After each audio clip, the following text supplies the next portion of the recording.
When I was asked to do this, I struggled. I truly struggled with this. When I was hired in National Park Service 34 years ago, I was not hired as a historian. And I don't consider myself one now. I'm a generalist. I'm a connoisseur of history, and I'm also a connoisseur of wine.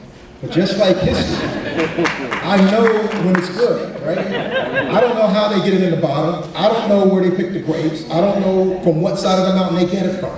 I just know it when I hear it. I'm very proud of the National Park Service, and I'm very proud of the agency that I've worked for the past 34 years of my life. I want to share with you the National Park Service and what we've gone through, and some of our history, and some of the things that we've done to get to where we are today and where we're going tomorrow. The National Park Service has numerous sites which are dedicated to or have a strong theme and tie to African American history, 40 of which are obvious and directly related to African American theme, such as Booker T. Washington National Monument, located in Hardy, Virginia, Maggie L. Walker National Historic Site, located in Richmond, Virginia, or Frederick Douglass National Historic Site, located in Washington, D.C. However, the National Park Service also has sites with strong themes that you would not expect, such as Yosemite National Park. This park has been a home of African Americans for generations. About 500 black soldiers, famously known as Buffalo Soldiers, from the 24th U.S. Infantry and the 9th U.S. Cavalry served in Yosemite and nearby Sequoia National Parks as protectors of the resource, and some might say the predecessors of today's park rangers. They cut trails, built roads, arrested poachers, and gave talks to tourists and those travelers who were hardy enough to make it that far. Our Klondike Gold Rush National Historic Site, located in Skagway, Alaska. Buffalo soldiers, again from the 24th Infantry, fought to protect the community from itself while also battling racism. Or Nicodemus National Historic Site, located in Nicodemus, Kansas. This park preserves a remnant of a town established by African Americans during the period of Reconstruction following the Civil War. It is the oldest and only remaining African American settlement west of the Mississippi. The National Park Service also has 75 sites devoted to the Civil War themes, all dedicated to telling the story of slavery as cause and catalyst to the Civil War. We also boast of 20 sites of conscience, from Andersonville National Historic Site to Women's Rights National Historic Park. But we were not always this way. After its establishment in 1916, the National Park Service began to grow, adding lands, places, and stories of national significance. Because of the country's collective culture, we seem to single out those stories of certain people and certain places to tell, but neglect others.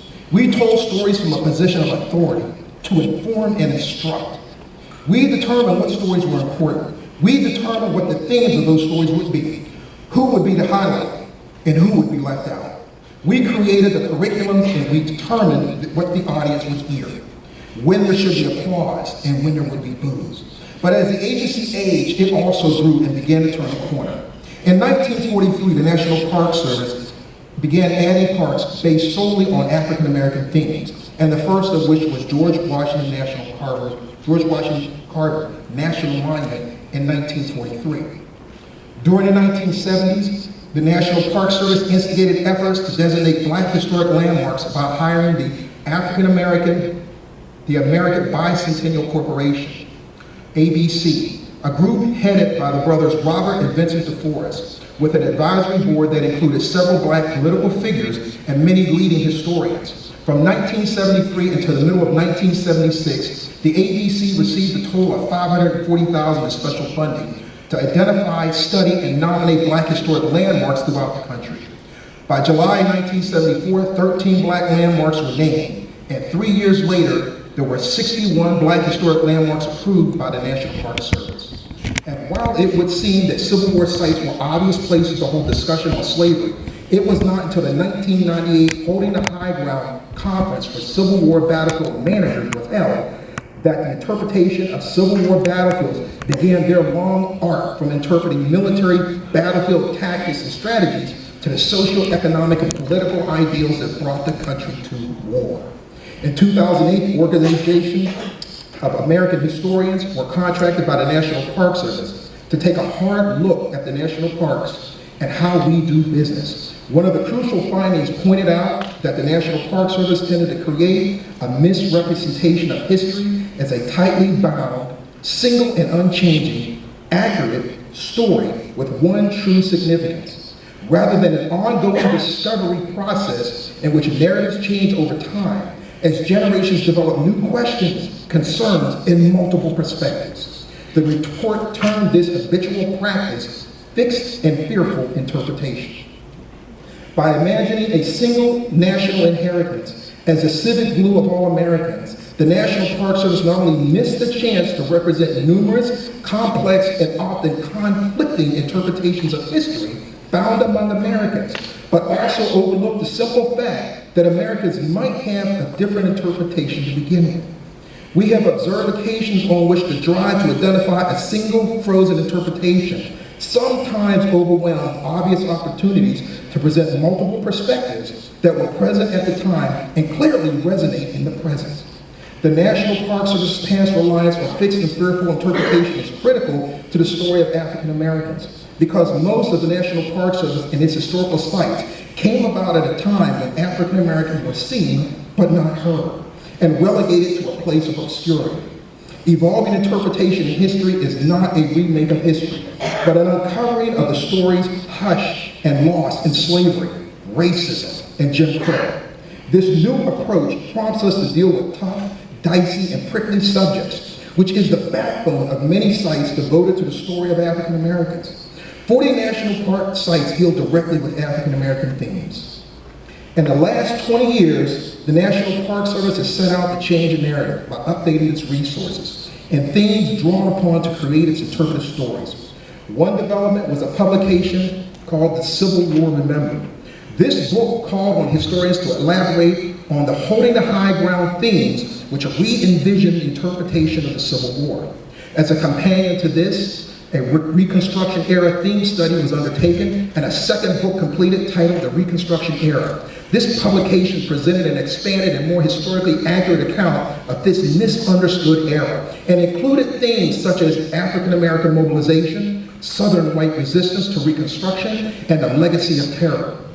The Park Service also published books titled Slavery, Cause and Catalyst of the Civil War, The Life and Legacy of Robert Smalls of South Carolina Sea Island, and Slavery in the United States, A Brief Narrative History.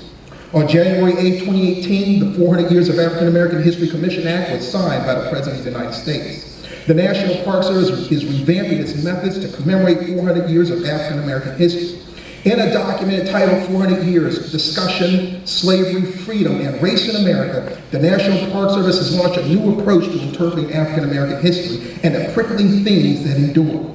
In this publication, we recognize and commit to the interpretation that the English colonists made a deliberate choice in 1619. They chose to buy human beings and form a slave-holding society, inaugurating a distinct form of slavery in the United States that would endure for centuries. We also recognize that even after slavery ended in 1865, with the passage of the 13th Amendment, the legacies of hatred, the institution implanted would linger. It would take on forms of racial violence and segregation rampant in the United States, North and South, leaving the formerly enslaved and their descendants to grapple with the systematic injustice and inequality. We also recognize that this story is not simply a narrative from the past. We still live with the very tangible remnants of slavery and segregation today. The National Park Service recognizes that conversations around these remnants can help our nation heal. In the publication, Civil War to Civil Rights, the National Park Service created a plan to move beyond the battlefield. We are committed to using dialogue to help the trauma. Societal wounds we do not talk about often fester the most. Discussion is a necessary tool to help America move beyond the harm. The National Park Service shift towards audience-centered experience means a shift towards integrating visitors' life stories as a crucial tie-in to the interpretive content. This means that pairing questions about visitors' lived experience with powerful resource stories from the national park can allow for visitors to find their own lives echoed and mirrored in the site. Another dialogue approach called Oracle, O-R-A-C-L-E, means the only right answer comes from the lived experience of visitors. By using this approach, the National Park Service will engage visitors with no outstanding knowledge or expertise by allowing them to just be themselves. By focusing on universal experiences, feelings of loss, triumph, joy, sorrow, hope, and exclusion, interpretive experiences will start to build bridges between visitors and those around them. The demographic groups of those who visit national parks often do not look like the enslaved who landed in Virginia in 1619. They often do not look like the free men and women of color who advocated for an end to slavery in the streets of Boston, Massachusetts. They often do not look like the black men and women who boycotted buses in Montgomery, Alabama. However, by focusing on the elements of a shared humanity, we can build a knowledge, empathy, and understanding. We can help the visitors in our parks see the moments from their lives that help them feel, however small a feeling, a bit of what people of the past experienced.